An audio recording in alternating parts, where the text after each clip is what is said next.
కార్తీక పురాణం 27వ అధ్యాయము దూర్వాసుడు అంబరీషుని ఆశ్రయించు. ప్రసాద్ భరద్వాజ. మరల అత్రి మహాముని అగస్త్యన కిట్లు వచించెను కుంభ సంభవ. ఆ శ్రీహరి దూర్వాసుని ఎంతో ప్రేమతో జేరదీసి ఇంకను ఇట్లు చెప్పెను. ఓ దూర్వాస ముని, నీవు అంబరీషుని శపించిన విధముగా ఆ 10 జన్మలు నాకు సంతోషకరమైనవే. నేను అవతారము లెత్తుట కష్టముగాదు. నీవు తపశ్శాలివి. నీ మాటలకు విలువ ఇవ్వవలెను. గాన అందులకు నేనంగీకరించితిని. బ్రాహ్మణుల మాట తప్పకుండుట నా కర్తవ్యము. నీవు అంబరీషుని ఇంట భుజింపక వచ్చినందులకు అతడు చింతాక్రాంతుడై బ్రాహ్మణ పరీవృతుడై ప్రాయోపవేశమునర్పణించినాడు. ఆ కారణము వలన విష్ణు చక్రము నిన్ను బాధింపబూనెను. ప్రజారక్షణమే రాజధర్మముగాని ప్రజాపీడనముగాదు. ఒక బ్రాహ్మణుడు దుష్టుడైనచో వానిని జ్ఞానులగు బ్రాహ్మణులే శిక్షింపవలెను. ఒక విప్రుడు పాపియైన మరొక విప్రుడే దండించవలెను. ధనుర్బాణములు ధరించి ముష్కరుడై యుద్ధమునకు వచ్చిన బ్రాహ్మణుని తప్ప మరెవ్వరినీ ఎప్పుడూ దండించకూడదు.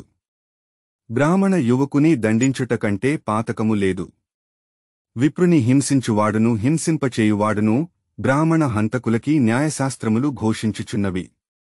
బ్రాహ్మణుని సిగబట్టిలాగిన వాడును కాలితో తన్నినవాడును విప్రద్రవ్యమును హరించువాడును బ్రాహ్మణుని గ్రామము నుండి తరిమిన వాడును విప్రపరిత్యాగ మొనరించినవాడును బ్రహ్మహతుకులే అగుదురు.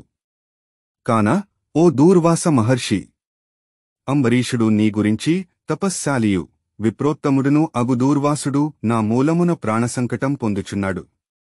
అయ్యో, నేను బ్రాహ్మణ హంతకుడనైతినే యని పరితాపము పొందుచున్నాడు.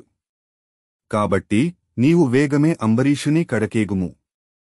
అందువలన మీవుభయులకు శాంతి లభించును అని విష్ణువు దూర్వాసునకు నచ్చజెప్పి అంబరీషుని వద్దకు బంపెను. ఇట్లు స్కాంద పురాణాంతర్గత వశిష్ఠ ప్రోక్త కార్తీక మహాత్మ్య మండలి సప్తవిశోధ్యాయము 27వ రోజు పారాయణము సమాప్తము. కార్తీక మాసం 27వ రోజు పూజించవలసిన దైవం, చేయవలసిన మంత్రం, దానం, నైవేద్యం. ప్రసాద్ భరద్వాజ. నిషిద్ధములు ఉల్లి, ఉసిరి, వంకాయ. దానములు ఉసిరి, వెండి, బంగారం, ధనం, దీపాలు. పూజించాల్సిన దైవము కార్తీక దామోదరుడు. జపించాల్సిన మంత్రము ఓం శ్రీభూతులసీ ధాత్రీ సమేత కార్తీక దామోదరాయ స్వాహా.